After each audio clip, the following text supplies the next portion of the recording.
The plastic tray trembled slightly in my hands, not because it was heavy, but because the words had hit harder than a slap. "You can't afford to eat with us," the CEO's assistant hissed, her voice laced with disdain. She didn't even look up from her overpriced salad.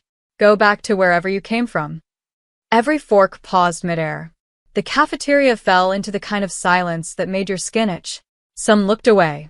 Others stared right through me. But no one, not a single person, said a word. Before we begin, drop a comment and tell us where are you from and from which city you're watching our videos?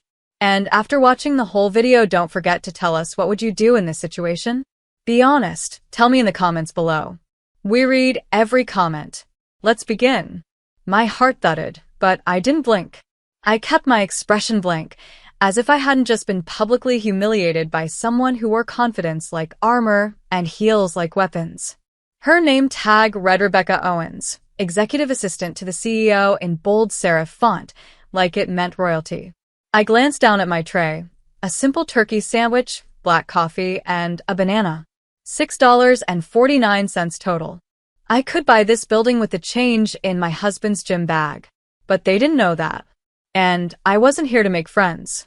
So I exhaled softly, turned on my heel, and walked to the far end of the cafeteria, past the polished tables filled with junior analysts, engineers, and consultants pretending not to notice, and sat alone at the high-top counter by the vending machines. The stool creaked as I sat. I didn't touch my food. Not yet. Not until I'd finished watching. From this angle, I could see everything. How Rebecca laughed with the CFO's assistant, how two marketing interns whispered and glanced toward me like I was a stain on the napkin of their social ecosystem. But none of them knew. None of them knew that Celia, the woman in a budget coat, worn flats, and a quiet face, was legally married to the man who was about to finalize the $1.2 billion acquisition of this company. None of them knew that I wasn't here to observe the office layout, the product demo, or the financials. I was here to evaluate something far more important. People. Their ethics.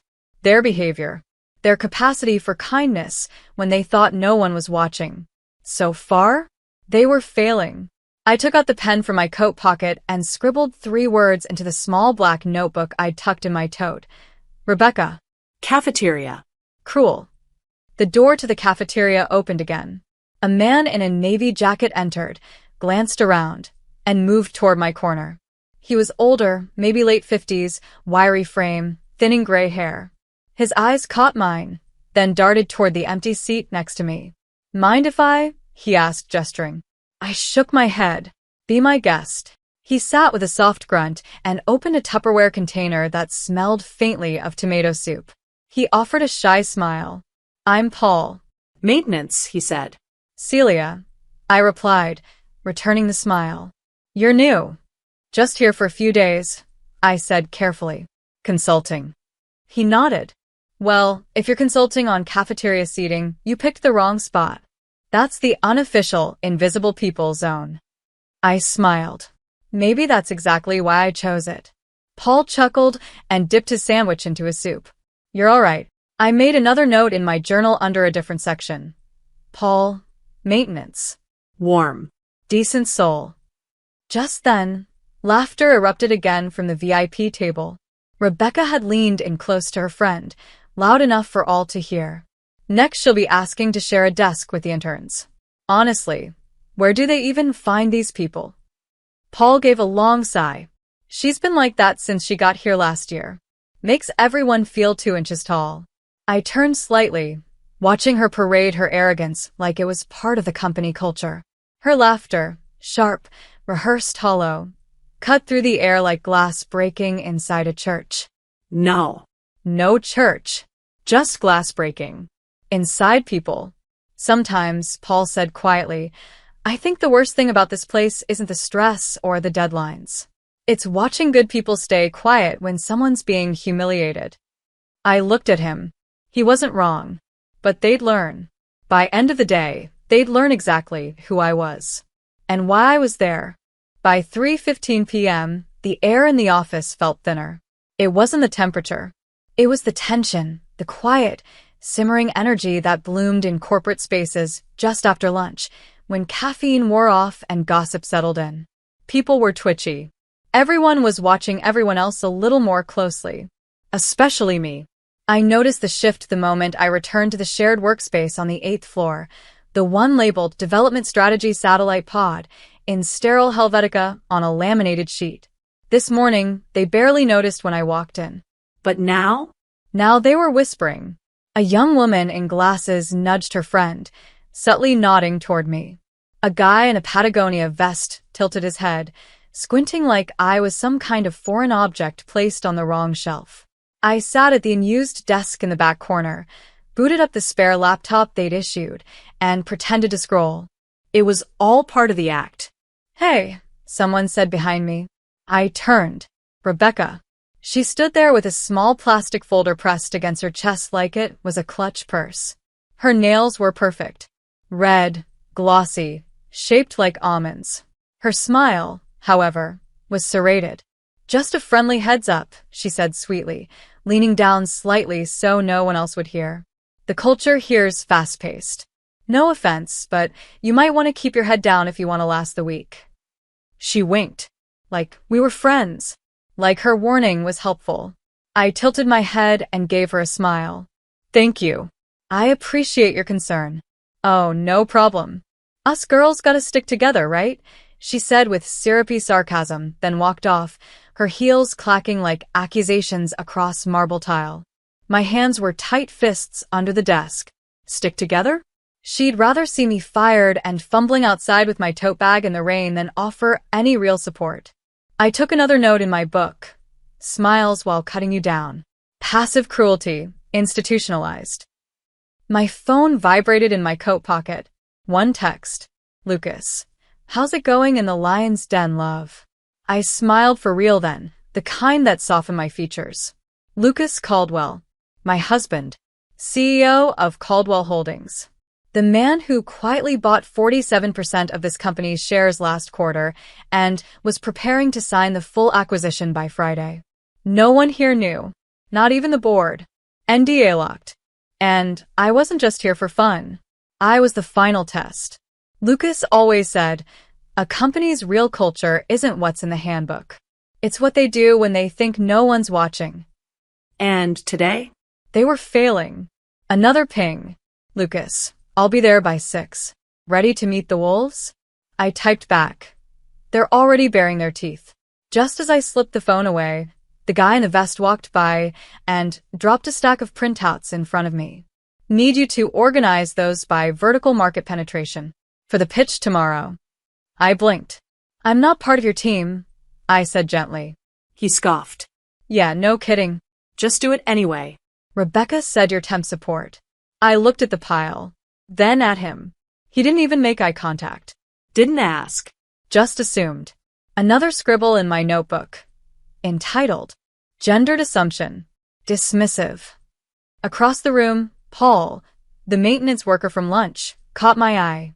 He was swapping out a fluorescent tube in the ceiling, balancing awkwardly on a rickety ladder. Our eyes met. He raised his brows, as if asking, "You good?" I gave a small nod. "Barely." The guy with the vest turned to leave but mumbled under his breath as he walked off, "This is why they don't pay interns." I froze. That was it. That was the narrative they'd built for me, that I was an intern or temp, maybe even a mistake from HR. A face without a title. Just enough of a nobody to step on. They didn't even ask my last name. Didn't connect it with Lucas Caldwell. Didn't realize the same woman they mocked would soon have access to every one of their HR files.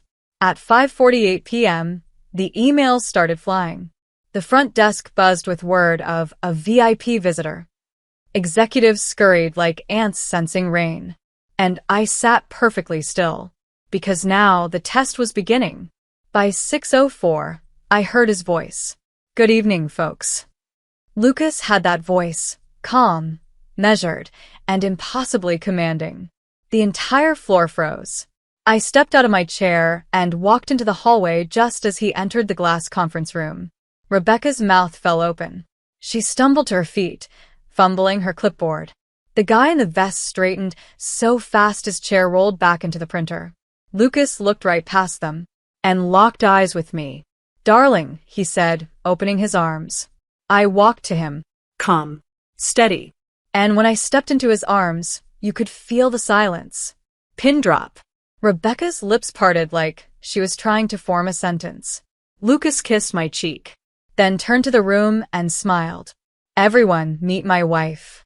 Gasps. Actual, audible gasps. And then, total silence. The words hung in the air like a live wire. Meet my wife. You could almost hear the collective inhale. Then the slow, unraveling panic behind a dozen carefully composed faces. Rebecca's hand dropped from her clipboard. She opened her mouth, then closed it again. The guy in the Patagonia vest? He took half a step back like he'd just realized he insulted a judge. Lucas reached for my hand and smiled like this was just another dinner party. Celia's been shadowing the office all day. It's part of our final evaluation before the acquisition. Evaluation. Rebecca's voice cracked slightly. Wait, but we didn't know. You weren't supposed to, Lucas replied smoothly. We wanted to see how staff treat people when there's no title attached. When someone walks in without the usual power, position, or privilege.